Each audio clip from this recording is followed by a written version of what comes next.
दोस्तों finally C295 aircraft की production facility को आज गुजरात के वडोदरा में शुरू कर दिया गया है। इस प्रोडक्शन फैसिलिटी का उद्घाटन आज स्पेन के प्रेसिडेंट और पीएम मोदी ने खुद मिलकर किया है। इस प्रोडक्शन फैसिलिटी को भारत के अंदर टाटा एयरबस फैसिलिटी के नाम से जाना जाएगा और इसी फैसिलिटी के अंदर हम C295 ट्रांसपोर्ट एयरक्राफ्ट को बनाने वाले हैं।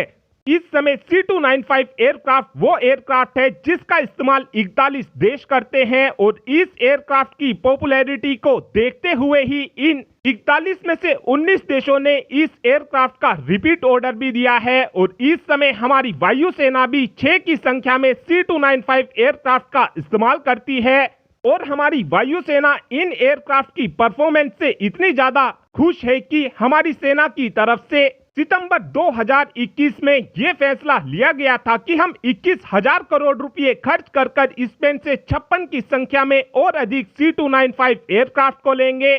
इन 56 C295 एयरक्राफ्ट में से जो 16 C295 एयरक्राफ्ट होंगे उनको सीधे ही स्पेन से इंपोर्ट किया जाएगा और जो बचे हुए 40 C295 एयरक्राफ्ट होंगे उनका प्रोडक्शन भारत के अंदर ही टेक्नोलॉजी ट्रांसफर के तहत किया जाएगा। और इस समय उम्मीद इस बात की जा रही है कि जो हमारी वायुसेना को 40वां C295 एयरक्राफ्ट मिलेगा ये 2031 तक मिल पाएगा। C295 एयरक्राफ्ट इस समय इसलिए भी दुनिया भर के देशों में पॉपुलर होता जा रहा है क्योंकि इस एयरक्राफ्ट का मेंटेनेंस काफी ज्यादा कम है और इस एयरक्राफ्ट की खास बात यह है कि इस एयरक्राफ्ट को केवल 844 मीटर के रनवे से ही टेक ऑफ कराया जा सकता है और इस एयरक्राफ्ट को 729 मीटर के रनवे पर ही लैंडिंग कराई जा सकती है। C295 एयरक्राफ्ट की क्रूज स्पीड 482 किलोमीटर प्रति घंटा है, यानी कि ये एयरक्राफ्ट 482 किलोमीटर प्रति घंटा की रफ्तार से हवा में अपनी पोजीशन को बदल सकता है। ये एयरक्राफ्ट अपने साथ में 9 टन तक के कार्गो को ट्रांसपोर्ट कर सकता है। इस एयरक्राफ्ट के अंदर हम अपने 71 सोल्जर को एक जगह से दूसरी जगह पर भेज सकते हैं और 41 की संख्या में हम अपने पैराट्रूपर को इस एयरक्राफ्ट की मदद से ट्रांसपोर्ट कर सकते हैं।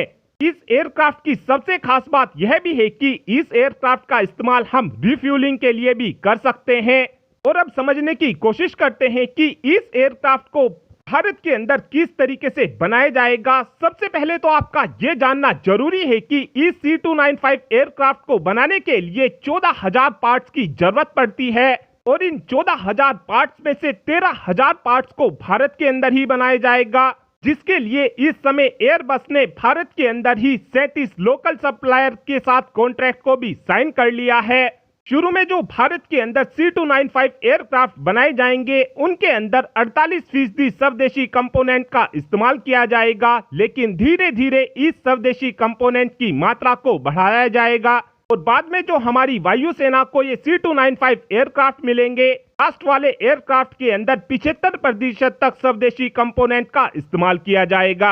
इन एयरक्राफ्ट को भारत के अंदर बनाने का सबसे बड़ा फायदा यह होगा कि हमारे इंजीनियर्स को काफी ज्यादा एक्सपीरियंस मिलेगा और उसी एक्सपीरियंस का इस्तेमाल करते हुए हम अपनी सेनाओं के लिए आगे चलकर स्वदेशी ट्रांसपोर्ट एयरक्राफ्ट को भारत के अंदर ही बना सकेंगे।